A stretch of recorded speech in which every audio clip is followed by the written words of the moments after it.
Hi, I'm Maddie from Quilt Smart, smiling through my face mask at you. And this is one of our new things that we are doing for the face mask. Our local hospital had a challenge to make 10,000 masks. And the pleats were kind of hard, so we decided, well, if you print the pleats, it might be a little bit easier to make. So that's what we've done. And I'm going to show you how to do that right now. So you can get a good look at that. There's a nose line on it for a nose piece to go in there to squeeze around your nose. And there's pleat lines and hem lines and seam lines. It just makes it super easy. Okay, so what you're going to do first is cut out your pattern. Now, on the pattern, you can cut between the solid lines.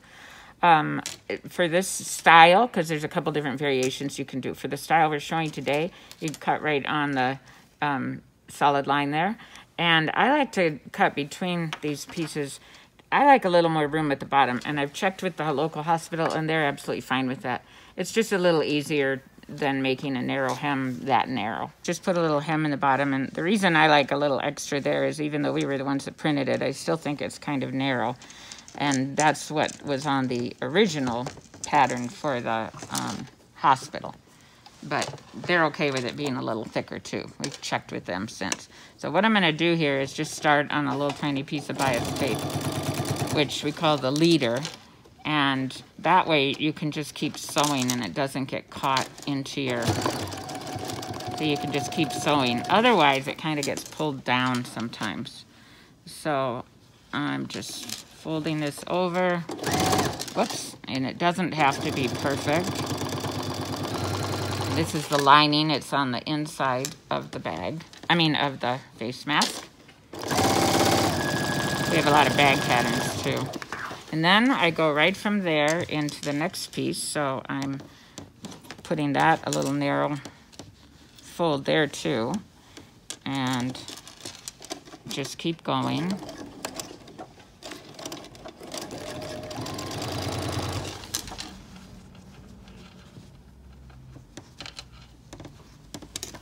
And that kind of folds nicely in there. You could give it a little finger press.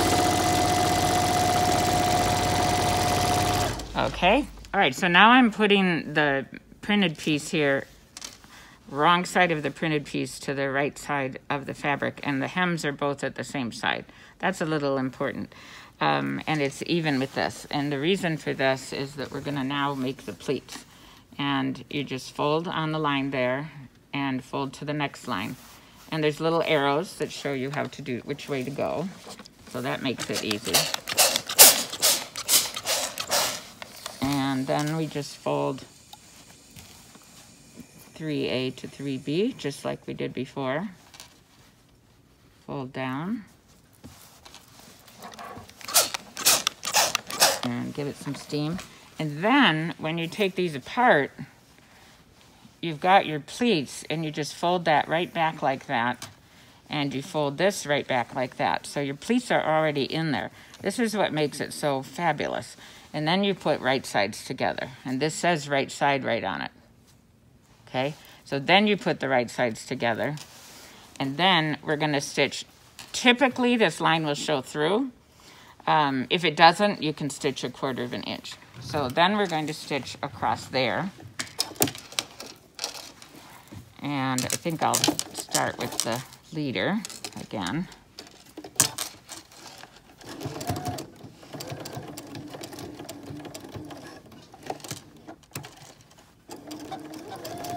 And just stitch all along the line for 1/4 of an inch.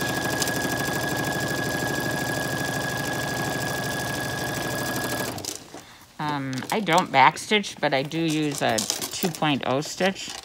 Okay, so now we're just going to take this and clip off our things here.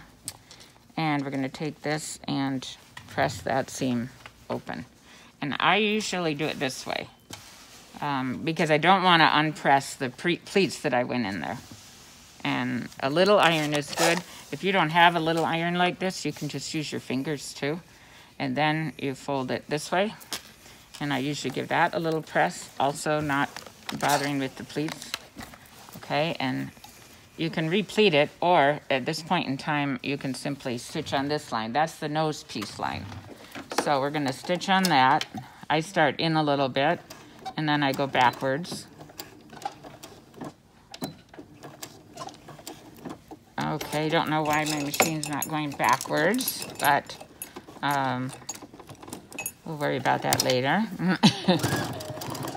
Okay, and you come around, and on this you can see that there's a space there. So you stitch up to that space and then go backwards a little bit. Okay, and then you skip that space. I call it a jump stitch. I'm not sure if other people call it that or not. But you let that not be stitched, that part. And you back stitch. There we go. Okay, and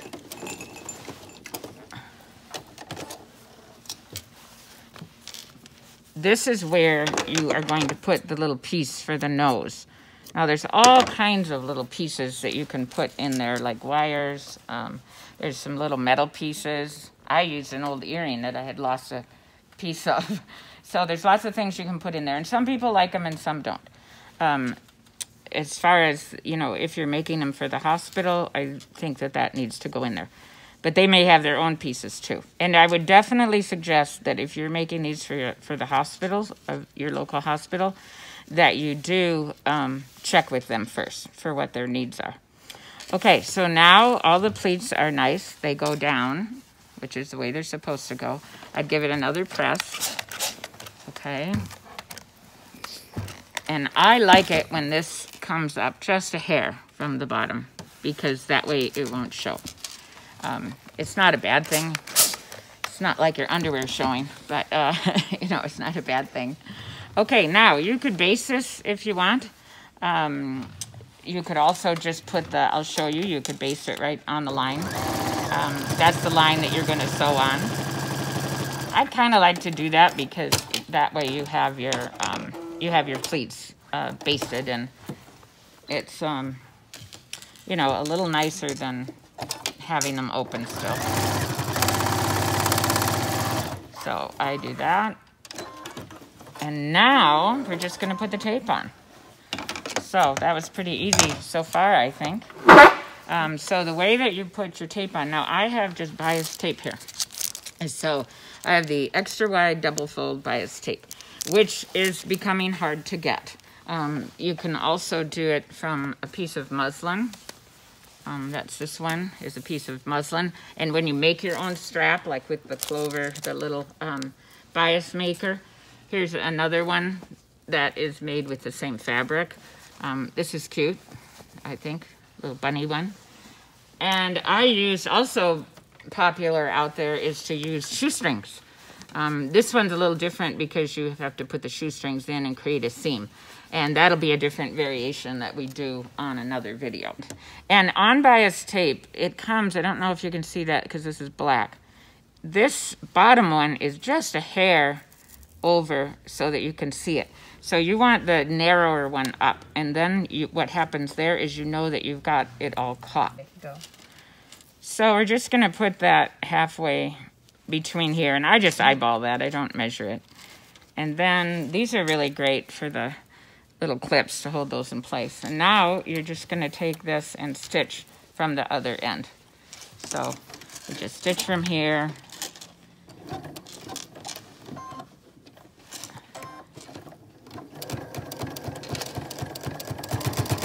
You can back stitch. You can put a little knot if you want there.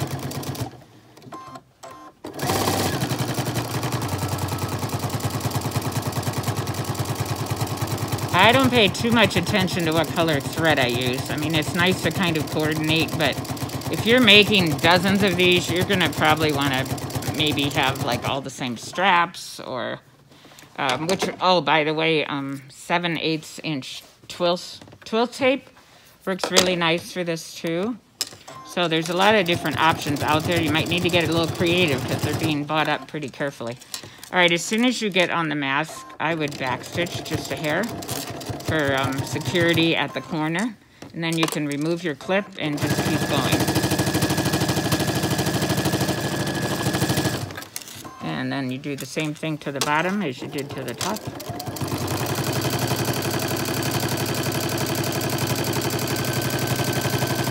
If you're a newbie and you're worried about stitches being straight, then I'd recommend using the same color as the tape. And you just keep stitching. Okay, so I have this strap on, or tie, and you just put the other one on in exactly the same way with the little clip in the middle and stitch it. So one thing I want to show you is about the end. I started a little bit in the end, so kind of this was sort of like my leader. And if you do that, you can, especially with this kind of tip, just clip it off for the ending of it. That's pretty easy. And if you have something that ravels a lot, you could use freight check on it. You could put a little tiny knot in it if you wanted to. So there's all kinds of options out there. You could get pretty creative with that. And I also did, here's a couple that I did.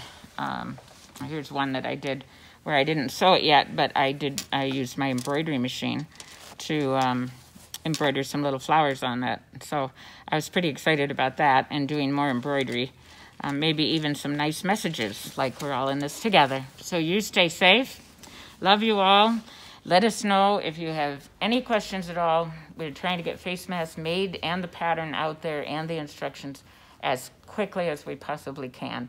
And we just so appreciate all of our wonderful customers and what you're doing to help the world. Thanks so much, and I'll see you on the next video.